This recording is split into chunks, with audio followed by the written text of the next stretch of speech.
மரணத்திற்கு பின் ஆவியாக அலையாமல் இருக்க என்ன செய்ய வேண்டும்? பகவானே, ஒரு மனிதன் இறந்த பிறகு பேய் உருவம் எடுத்து தவிக்கும் அந்த பிரேத ஜன்மத்தில் சிக்காமல் இருக்க என்ன செய்ய வேண்டும்? ஒருவன் தன் வாழ்நாளில் செய்ய வேண்டிய சடங்குகள் என்னென்ன? தயவு செய்து எனக்கு விளக்குங்கள் என்று பறவைகளின் அரசனான கருடன் ஒருமுறை விஷ்ணு பகவானை வணங்கி கேள்வியை கேட்டார். அதற்கு பெருமாள், கருடா, ஈமச் சடங்குகளை பற்றி உனக்கு சுருக்கமாக சொல்கிறேன் கேள். ஒருவன் மோட்சத்தை அடைய விரும்பினால் அதற்குரிய கடமைகளை அவன்தான் செய்ய வேண்டும். ஆணோ பெண்ணோ அல்லது குழந்தையோ 5 வயதை கடந்த ஒருவர் இறந்துவிட்டால் அவருக்காக கர்மம் செய்பவர் விருசோத்சர்கம் எனும் சடங்கை செய்ய வேண்டும். இதன் மூலமே அந்த ஆன்மா பிரேத நிலையில் இருந்து தப்பிக்க முடியும். இதை தவிர வேறு என்ன செய்தாலும் பெரிய பலன் இல்லை. ஒருவன் உயிருடன் இருக்கும் போதோ அல்லது மறைந்த பிறகோ யாருக்காக இந்த சடங்கு முறையாக செய்யப்பட்டதோ அவர் பேயாக அலையும் நிலை இருக்காது. இதை விடுத்து வேறு தான தர்மங்களோ யாகங்களோ செய்வதால் மட்டுமே அந்த பிரேத நிலையை கடந்துவிட முடியாது என்றார். நண்பர்களே, உங்களுக்கு கடவுள் நம்பிக்கை இருந்தால் ஓம் நமச்சிவாய என்ற மந்திர சொல்லை கமெண்டில் பதிவு செய்யவும். உடனே கருடன் மீண்டும் விஷ்ணுவை வணங்கி, பெருமாளே, இந்த சடங்கை ஒருவன் இறப்பதற்கு முன்பே செய்வதென்றால் எப்போது செய்ய வேண்டும்? ஒருவேளை இறந்த பிறகு செய்வதென்றால் எப்போது செய்ய வேண்டும்? இதனால் கிடைக்கும் பலன்கள் என்ன என்று கேட்டார். அதற்கு பகவான், கருடா, ஈமச் சடங்கை செய்யாமல் வெறும் பிண்டங்களை மற்றும் கொடுப்பதால் எந்த பயனும் இல்லை. ஒருவன் இறந்த 11ஆம் நாளில் இந்த சடங்கை கட்டாயம் செய்ய வேண்டும். இவை இல்லாமல் நூற்றுக்கணக்கான சடங்குகளை செய்தாலும் அவன் நீண்ட காலம் பிரேதமாகவே இருக்க நேரிடும் என்று விளக்கினார். மேலும் வர்ணப்படி அந்தந்த பிரிவினருக்கு சொல்லப்பட்ட கால அளவு வரை அதன் தாக்கம் இருக்கும் என்பதையும் குறிப்பிட்டார். தொடர்ந்து பேசிய பெருமாள் தான தர்மங்களின் சிறப்பை பற்றி சொன்னார். அன்போடு ஒருவன் செய்யும் அன்னதானம் அவனை நற்கதிக்கு அழைத்து செல்லும். பசு, நிலம், தங்கம், ஆடை, உணவு என தேவையுள்ளவர்களுக்கு எதையாவது வழங்க வேண்டும். முக்கியமாக உடல் ஆரோக்கியமாக இருக்கும் போதே இத்தகைய நற்செயல்களை செய்துவிட வேண்டும். உடல் நலிவுற்று படுக்கையில் விழுந்த பிறகு மற்றவர்கள் வற்புறுத்தி செய்யும் தானத்தில் பெரிய ஈடுபாடு இருக்காது. வீடு தீப்பற்றி எரியும் போது தண்ணீருக்காக கிணறு தோண்ட நினைப்பது எவ்வளவு பெரிய அறியாமையோ அதுபோலவே இறுதி நேரத்தில் புண்ணியம் தேடுவதும் வீண் என்று விஷ்ணு பகவான் மிக தெளிவாக எடுத்துரைத்தார். நண்பர்களே, இந்த வீடியோக்கு நீங்க இன்னும் லைக் கமெண்ட் பண்ணவில்லை என்றால் ஒரு லைக் கமெண்ட் பண்ணுங்க. இறக்கும் தருவாயில் தான தர்மங்களின் சிறப்பு. ஐயனே, ஒருவன் தன் கரங்களால் தான தர்மங்களை செய்வதால் ஏற்படும் பலன் என்ன?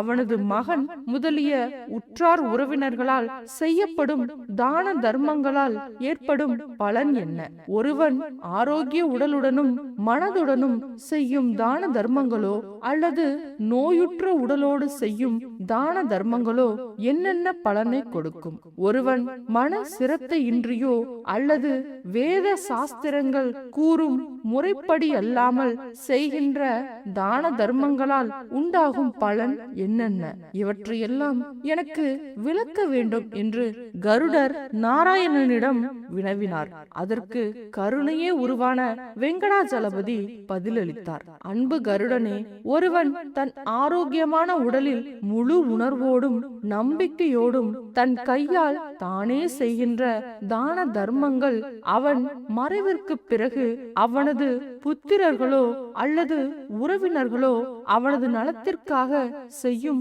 லட்சக்கணக்கான தானங்களை விடவும் மேலானது.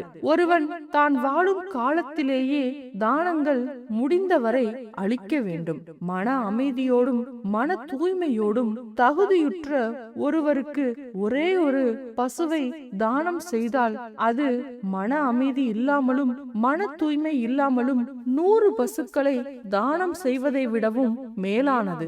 மேலும் ஒருவன் வெளியூருக்கு பயணப்பட்டு செல்லும் போது உணவை தன் கையிலேயே உணவு பொட்டலத்தை எடுத்து சென்றால் பயணத்தின் போது எவ்வாறு கவலையில்லாமல் சௌகரியமாக பயணிப்பானோ அது போலவே ஒருவன் தான் வாழும் போதே அதுவும் தன் ஆரோக்கியமாக இருக்கும் காலத்திலேயே கோதானம், அன்னதானம், வஸ்திர தானம் முதலிய தான தர்மங்களை செய்திடல் வேண்டும்.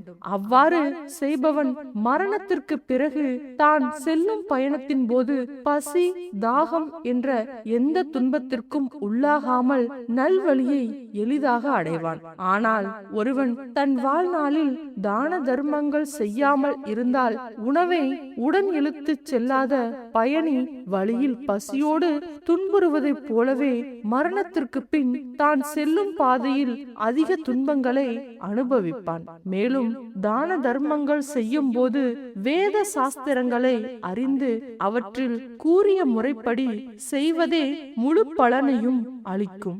அவ்வாறில்லாமல் செய்யும் தான தர்மங்கள் எந்த பலனையும் அளிக்காது. தானம் கொடுப்பவனுக்கு விதிக்கப்பட்டுள்ள தகுதியைப் போலவே தானம் பெறுபவனும் தகுதியோடு இருத்தல் வேண்டும். தானம் பெறுவோர் நற்பண்புகள் நிறைந்த குணவானாக இருந்தால் மட்டுமே தானம் கொடுப்பவனுக்கும் பெறுபவனுக்கும் பலனை அளிக்கும். இது ஒரு சூட்சும கணக்கு. ஒருவன் தகுதியற்ற ஒருவனுக்கு செய்யும் பசு தானமானது தானம் கொடுப்பவனை நரகத்தில் தள்ளிவிடும். அவ்வாறு தகுதியற்ற ஒருவன் தானம் பெற்றால் அந்த தானம் அவனை மட்டுமல்லாமல் அவனது 21 தலைமுறையினரையும் நரகத்தில் கொண்டு போய் சேர்த்துவிடும். எனவே கோதானம் செய்யும் போது நற்குணம் கொண்ட உத்தம மனிதனுக்கே செய்திடல் வேண்டும். ஒரு பசுவை பலருக்கு தானம் செய்திடல் கூடாது. பசுவை தானம் பெற்றவர் அதனை பிறருக்கு விற்று பணத்தை பகிர்ந்து கொள்வதோ அல்லது பராமரிக்காமல் பிறரிடம் ஒப்படைப்பதோ கூடாது. அவ்வாறு செய்தால் தானம் கொடுத்தவன் தன் 7 தலைமுறையினரோடு நரகத்தில் கிடந்து துன்புறுவான். புண்ணிய சேஸ்திரத்தில் ஒரு பசுவை தானம் செய்வது மற்ற இடங்களில் லட்சக்கணக்கான பசுக்களை தானம் செய்வதை விடவும் சிறந்தது. இருப்பினும் அக்னிஹோத்திரம் உள்ளிட்ட புனித செயல்களாலோ பல்வேறு தானங்களாலோ பெற முடியாத நற்பலனே விருசோத்சர்கம் என்ற கர்மத்தால் பெற முடியும். இக்கர்மத்திற்கு புண்ணிய சேத்திரமோ புண்ணிய காலமோ கருத வேண்டியதில்லை.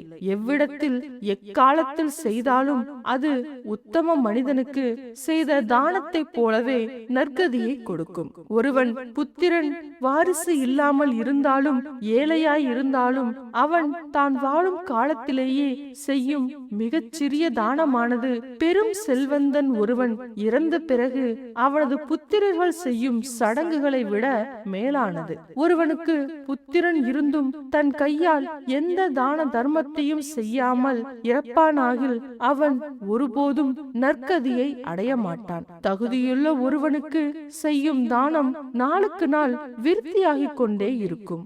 அது கொடுப்பவரின் பாவங்களை எல்லாம் அழித்து அவருக்கு அளப்பரிய புண்ணியத்தை கொடுக்கும். ஒரு நல்ல விதையானது நல்ல நிலத்தில் விதைக்கப்பட்டால் எப்படி பலன் தருமோ அதுபோல மன தூய்மையோடும் பக்தி சிரத்தையோடும் தகுதியுடையோருக்கு செய்யும் தானத்தின் பலனை பாதுகாப்பு பெட்டியில் பூட்டிய பொன்னாகவே கருதலாம். நிலையில்லாத இவ்வுலக வாழ்வில் ஒவ்வொருவரும் தன் மோட்சத்திற்காக தன் கையாலேயே தான தர்மங்களை செய்வதுதான் சிறந்தது. நண்பர்களே, அடுத்து இந்த வலதோரத்துல இருக்கிற கட்டத்துல ஒரு சூப்பரான கதை இருக்கு. அதையும் தொட்டு பாத்துருங்க. இன்னும் நிறைய கதைகள் பார்க்கலாம். இந்த வீடியோ உங்களுக்கு பிடிச்சிருந்ததுன்னா மறக்காம லைக் பண்ணுங்க, கமெண்ட் பண்ணுங்க, ஷேர் பண்ணுங்க. மறக்காம சேனலை சப்ஸ்கிரைப் பண்ணிக்கோங்க. நன்றி நண்பர்களே.